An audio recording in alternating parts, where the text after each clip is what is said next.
Good morning, boys and girls, and welcome to Friday's edition of the Morning Jog. I'm your host, Matt Cohan, and I'm joined by BroBible's, dare I say, power players, Francis Ellis and Robbie Berger. Fellas, happy Friday. Happy Friday, boys. Happy to be Friday. here. Yeah, Matt, I'm going to wonder how many times you're going to be able to come up with a new way to compliment us in the introduction. I mean, I've basically called you guys legends, power players. I'm just trying to build you up, Right so after legends, we were influencers, I think, which where went downhill a little bit. Yeah. Good As stuff. always, fellas, we are bringing you the hottest stories of the day without the bullshit. So let's get to our first one. This one involves a baseball legend taking swings away from the plate, fellas. In her new memoir, female sports reporter Diane Shaw details an interview she conducted with Yankees legend Mickey Mantle in 1970. Shaw asked Mantle how long he'd been married, to which he replied, "Too long. Ain't that the truth, fellas?" Then he reached inside his jacket and pulled out a greeting card. He handed it to me. The front showed a picture of flowers, and I assumed this was a card he intended to give his wife. I opened it. Inside, it said, "Wanna fuck." I closed the card and without a word and handed it back. She then asked Mickey what he did during the off season, and he replied that he liked to hunt and fish. I asked what he hunted, and he replied, puss. I don't think he's talking about big cat hunting here, Francis. What do you think? Look, you hear often people defending stuff like this by saying, well, it was a different time. And yeah, I think that's true if you can acknowledge that it was a shittier time. Like, that's not how things were supposed to be. That wasn't supposed to be acceptable. And yet, it kind of was back then. And if you fast forward another 20 years, you had Mike Tyson talking to that reporter and saying, I don't usually answer questions from a female and journalist unless, you want to fornicate.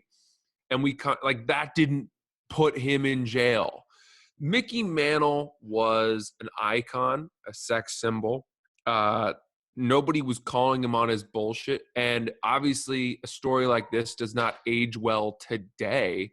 But at the same time, a greeting card with flowers with a nice little note that proposes a little intercourse.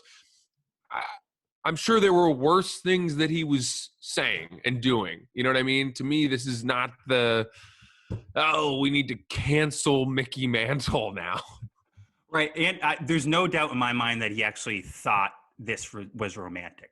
I mean, you got to remember, this was a journalist, so her actual job was to write down everything he did in this interview. So he had the gall to do this. Imagine what he's doing to women in a bar at 2 a.m. Robbie, what do you got? I mean, move over, Lou Gehrig. Mickey Mantle's now the best Yankee of all time. No, I think it's obviously very bold. I think he's lucky he played in the 1950s because I don't think it's gonna fly. I really don't. But people forget it's kind of like the Derek Jeter thing, just in a newer version. Derek Jeter was sending girls home that he slept with in a limo with about 12 signed baseballs from him. So yes, a little more blunt from the Mantle team on this side here, but a bold play to say the least. Derek Jeter's legendary gift baskets full of Harry and David pears and other produce, along with maybe some of those flavored popcorns that you often get in those things. Oh, those are great. I acknowledge that sending it as a thank you after sex as opposed to a proposition before, slightly different hue. But hey, we're talking about gifts for services here. So right. And we're talking about the guy who used to get blowies under the bleachers at Yankee Stadium. So you have to expect this from a guy like Mickey. Yeah. Without a doubt. Our next viral story, it reads like an Onion article. This one is a doozy. The Las Vegas mayor offered up her citizens as a control group to see if social distancing actually works. In an interview with Anderson Cooper, Mayor Carolyn Goodman expressed her desire to reopen Vegas restaurants and casinos to serve as a social distancing guinea pig for the rest of the country. Speaking about the effectiveness of social distancing, Goodman said, "How do you know until we have a control group? We offered to be a control group. It was turned down. Goodman also said that the restaurants better figure it out, and it's their job to determine how to do that safely. She said she would love everything to open because I think we've had viruses for years that have been here. Is she a hero or a villain here, Robbie? Look, no disrespect to Goodman, but I'll be frank with you. I didn't know Las Vegas had a mayor. I had no idea. And look, I think some hotels, like if an MGM, I could see me walking into an MGM. If you think I'm walking into the Flamingo at any point in the next year with the shit that's going on, you got another thing coming. I watched this. I still can't believe how that she's being dead serious, which is why maybe there shouldn't be a mayor in Las Vegas. So it's a great point, dude. You know, if you had told me that there was any sort of local government in Las Vegas that wasn't like, because, you know, it could have been anything from like a tribal council of elders to just like the governing board of DC Discovery Zone or Chuck E. Cheese. Like, that's what I think of when I think of, I don't even think of it as a city. I just think of it as a big playground for overweight people in motorized carts. And I do think, though, that if we were to select a group of people that we wouldn't miss, it is the people that go to Las Vegas. Yeah. The problem is these people come in and out and fly in and out, and they would take it back to their respectable townships and villages, and we can't risk that cross-pollination. So for me, this woman, it also bears the question, like, mayors, right? Like, for the most part, governors, you can usually understand like how that person got elected, or they're usually well spoken, they've gone to college. When you get down to the mayor level, you can get some absolute cartoon characters. Remember Rob Ford from Toronto? Rest in peace. I mean, that dude was preposterous. And he was the mayor of one of the biggest cities in North America. And here you've got the mayor of Las Vegas. And you have to ask yourself, well, how the hell did this woman get elected? And the answer is, I think that in politics, just like in professional sports or education, all the good people from Las Vegas who want to grow up and become mayors moved away. They all moved away to like places where people can read and have like calculators. Sheriff. There's so much to take in here. There really is. I mean, I think you guys are giving this lady too much slack, because if there's any population to be a guinea pig, it's Las Vegas. Because when you step on that strip, you're putting yourself at risk for disease anyway, sexually or otherwise. So these people have already been through basic training. They just need to have someone take the shackles off so they can go to war. I don't hate this proposal, fellas. Yeah, not the worst. Not the worst. You know, It's been worse coming out of Las Vegas. We'll leave it at that. We will head into our viral story number 3. Tom Brady was set to meet with Bucs offensive coordinator Byron Leftwich at his Tampa home for the first time since signing with the team. Instead, Brady waltzed into the home of Leftwich's next-door neighbor, David Kramer. Says Kramer, I literally was sitting there and I watched this tall guy walk into my house.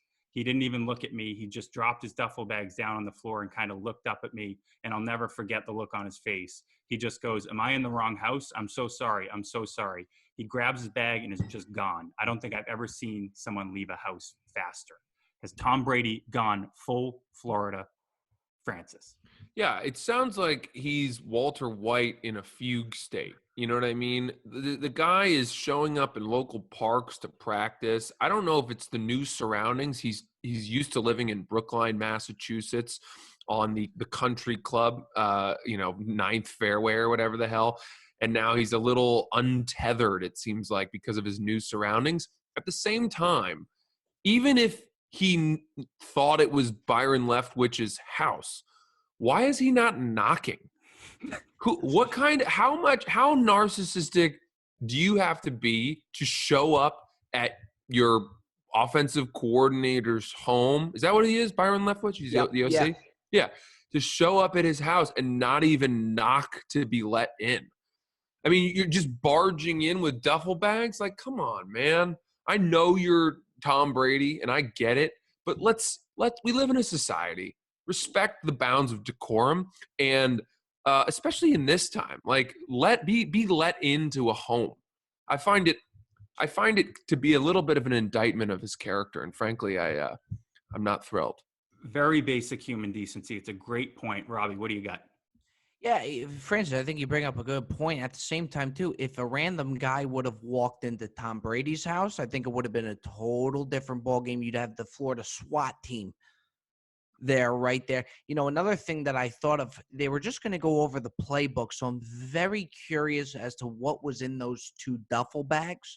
If they're just going over plays, a couple run plays and passes, why are there 2 duffel bags? And, another thing I think we got to look at, if they can't figure out and be on the same wavelength as far as Byron's address and can't even get that right, I think it's a very bad sign for Buccaneer football for the future if they can't even get the right address. Yeah, Robbie, I have an idea of what was in those duffel bags. It was probably 6 pairs of men's Uggs as well as 12 copies of the TB12 method book, which he expected Byron to hand out to Marshall alumnus, given that, Byron Leftwich famously broke his leg in that final drive. And if I bet Tom thinks that if he'd followed his book, maybe that wouldn't have happened. It's a hell of a combo. Yeah, it really is. Tom lived within 5 miles of me where I live right now for 20 years. He hasn't gotten so much as a parking ticket here in 20 years. And he's been in Tampa for a cup of coffee. He's already trespassed in a park. And now he's walking into some random guy's home. It really supports the thesis that when you move to Florida, you change. There is something in the air. There's something in the water. So see where this is going here, fellas. But we're going to put a pin in it right there.